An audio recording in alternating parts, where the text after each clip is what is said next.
We are at chapter 7 for tiering lessons. And since we're recording from home, please excuse if you hear barking dogs or a 7-year-old yelling at his Fortnite video game, because that would be my brother down the hallway. All right, so to begin, what is a tiered lesson? This is the definition I got from our book on page 127, and a tiered lesson addresses students' readiness. We match an instructional task with a student's skills and understanding of the subject or topic.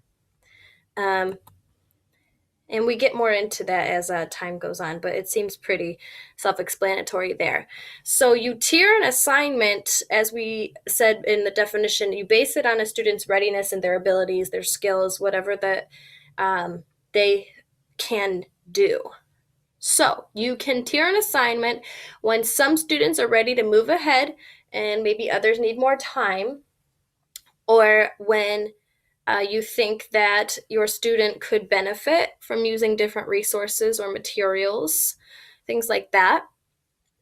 Tier your assignment when some students need more modeling or direct instruction, or maybe some students might need more of a challenge, more independence, more complexity, because there's so many different kinds of learners. Some learners are going to either be more advanced, maybe more in the middle, or they might just not get it at all.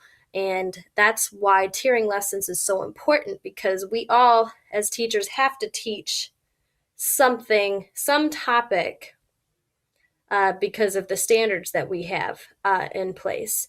And when there's one topic and hundreds of students, then you might have to teach that one topic in hundreds of different ways in order for your students to succeed. Some educational psychologists in our book did research on tiering lessons. Lev Vygotsky is the psychologist that suggested the zone of proximal development, your ZPD. And the role of education is to provide children or students with experiences that are within that zone of proximal development, something that challenges students appropriately, because we follow into Jensen here, where he talks about the best way to learn or to teach is someplace in between boredom and anxiety, because we don't want our students to become bored with the material and then stop paying attention. And who wants to be bored in the classroom? But we also don't want to overwhelm our students and have them anxious to come to class. So we have to, as teachers, find that happy medium. This quote was worth pointing out. And it says, fair is not equal, fair is getting what you need. And you can see here we have the comic here.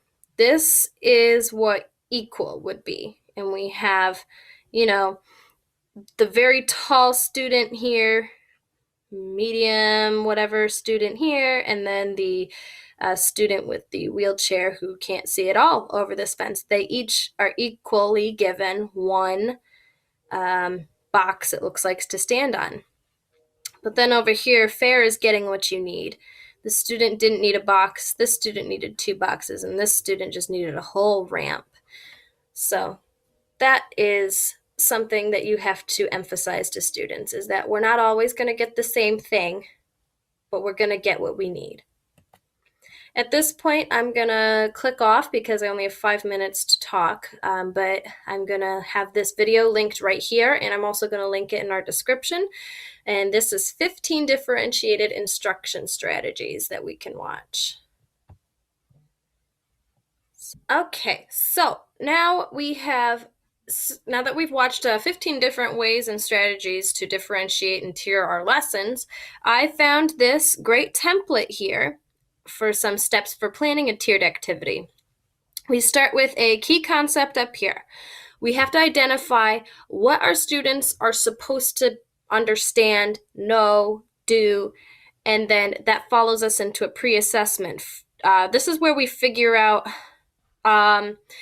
what are my students able to do, what's their interest, what type of intelligence are they? Are they ready for tier 1, tier 2, tier 3, whatever? Um, After pre-assessing, we go into our whole group intro activity. This is where we design a common experience for the entire class. This is what all students are going to do regardless. Then we get into down here, which says the tiered activity. After creating an on-level activity, which is what the whole group has to do, we adjust to the 3 different tiers over here of what the students are supposed to be doing. It's at different levels of dependency, complexity, independence, whatever. So I actually created my own tiered activity planning template. And since I'm an ELA major or language, literature, and writing major, I chose to for my key concept to be how the theme of friendship and tolerance for societal differences influence a fictional story and how it relates to American teenhood today, using the novel that most of us have probably read in either middle school or high school, which was S.E. Hinton's The Outsiders. So for my pre-assessment activity, I decided the best way would be honestly just a class survey, which is probably the easiest way to get to know your students. From there on, the whole group intro is obviously we're all going to read the novel, we're all going to watch the movie, we're all going to discuss both the movie and the novel and this key concept as a class. So what will all students do? They're going to develop some sort of creation to exemplify their reflections on the themes provided. So for the 3 tiers, there might not just be 3 tiers. There could be 100 tiers, but for time being, we picked 3. I picked visual, auditory, and musical. So for tier 1, the visual learners are going to be writing a mini essay. Their prompt is, how did the greasers and socias create problems for society? Look at how society viewed and treated each group. Be sure to use textual evidence from the novel. So the students will write their mini essays and then they'll display them and present them to their class. The tier 2 is the auditory learners, which is kind of like a debate. The group's going to be divided as team greasers, team socias. They're going to gather all the evidence from the text of the expectations and the impact each gang had in their society. Similarities, differences. They're going to present their gang in a debate-like form. The main goal, though, is at the end is for them to listen to both sides and find a tolerance for each. The 3rd tier, the musical tier, is they're going to create a poem or a song. So this group's going to listen to Stevie Wonder's Stay Gold and then read Robert Frost's poem, Nothing Gold Can Stay. They're going to then explain their understanding of each the song and the poem and how it relates to the outsiders, and then write their own poem or song that reflects their understanding of American teenhood in the novel and in modern day and perform their piece. So from now on, we have to do our activity. So this was going to be work with your people at the table or individually, but now we have to do it individually. So go ahead, grab a piece of paper, and here's your template. And I think what we'll do is you just create your own little tiered lesson, just something real quick and easy. And I think maybe we can have a little discussion thread and you guys can share what you did. I'd love to hear and see what you came up with. Let's look at the basics of a tiered lesson. The first thing to keep in mind is to make tasks equally engaging, important, and fair. Advanced students should be doing more rigorous thinking at higher levels of complexity. Vice versa, struggling learners shouldn't be doing pencil and paper tasks while advanced students are creating skits or preparing for debate. Another thing is to make the different tiers look similar across all levels. At the end of the lesson, students should share what they've learned or created, and while students all worked on different levels of complexity, all students will benefit from hearing the results of everyone's work. A nice quote from Will Rogers, everyone is ignorant only on different subjects. There are 2 ways that a teacher should be assigning tasks for a tiered lesson. The first being have students select their tasks to instill responsibility for the topic. Give the student a list of topics to cover and let them choose from among the available pool. The second way is to have the teacher assign tasks based on the assessment data. This method allows the teacher to give assignments tailored to the individual students.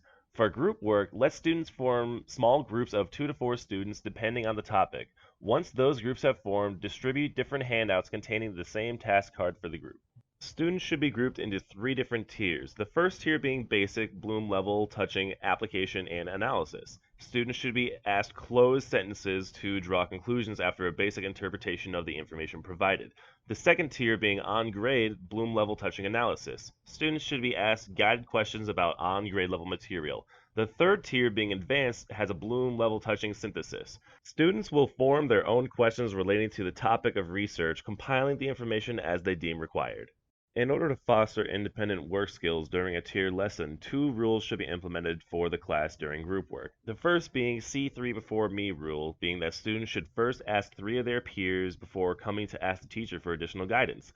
The second rule being the use 6-inch voices rule, being that students should use voices loud enough for the group to hear them clearly, but not loud enough as to inhibit another group's listening capabilities.